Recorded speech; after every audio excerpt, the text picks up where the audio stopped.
Assalamualaikum warahmatullahi wabarakatuh. Saya Rizky Surahman dan pada kesempatan kali ini saya akan mempresentasikan tentang perencanaan keamanan jaringan. Secara umum, perencanaan keamanan ya seperti menentukan data atau informasi yang harus dilindungi, menentukan berapa besar biaya yang harus ditanamkan dalam melindunginya, menentukan siapa yang bertanggung jawab untuk menjalankan langkah-langkah yang diperlukan melindungi bagian tersebut. Tapi kalau kita bahas secara rinci, maka dapat ditentukan dengan 3. Nah, yang pertama ada metode keamanan jaringan.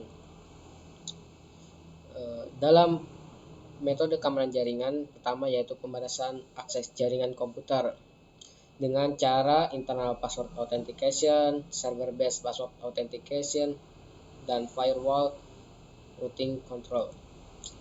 Lalu menggunakan metode enkripsi tertentu. Dasar enkripsi sangat sederhana, yaitu pengirim menjalankan fungsi enkripsi pada pesan plainteks, ciphertext yang dihasilkan kemudian dikirimkan lewat jaringan, dan penerima menjalankan fungsi dekripsi untuk mendapatkan plainteks semula. Proses enkripsi atau dekripsi tergantung kunci rahasia yang hanya diketahui oleh pengirim dan penerima. Ketika kunci enkripsi ini digunakan, sulit bagi penyadap untuk memetakan ciphertext, sehingga komunikasi data antara pengirim dan penerima aman. Lalu password. Tentunya dalam menggunakan password harus menggunakan password yang kuat agar tidak mudah terbobol. Saya punya beberapa tips membuat password yang kuat.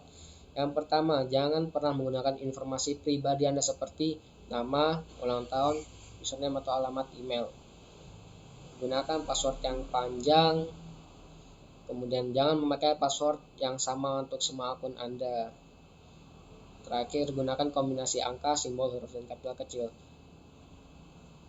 Beberapa kesalahan umum para pembuat password adalah passwordnya mengandung unsur nama keluarga, hobi, atau pola sederhana lainnya. Password ini memang mudah diingat tapi kurang aman, kurang dari 6 digit dan tidak ada kombinasi angka dan simbol.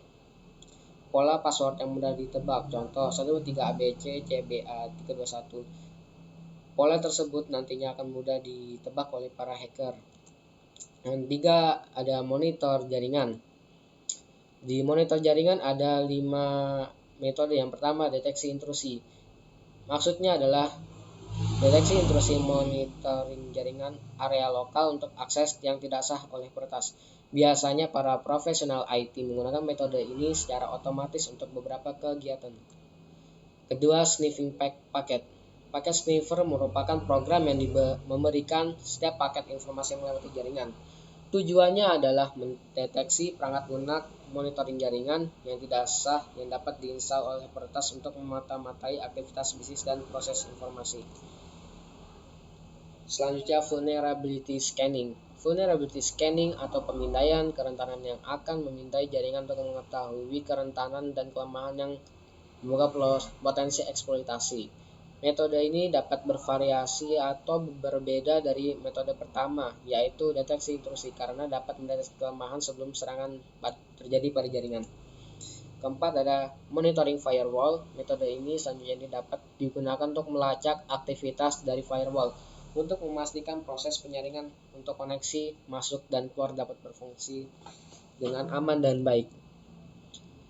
Terakhir, penetration test. Metode terakhir ini menggunakan metode yang digunakan oleh para peretas untuk menembus jaringan yang kemudian digunakan juga oleh IT profesional. Tujuannya tentu berbeda. Para IT profesional menggunakan metode terakhir ini untuk membawa keamanan jaringan ke tingkat lain dengan menemukan kerentanan yang mungkin diketahui oleh peretas namun belum terdeteksi melalui metode monitoring lainnya. Sekian dari saya, kurang lebihnya mohon maaf. Wassalamualaikum warahmatullahi wabarakatuh.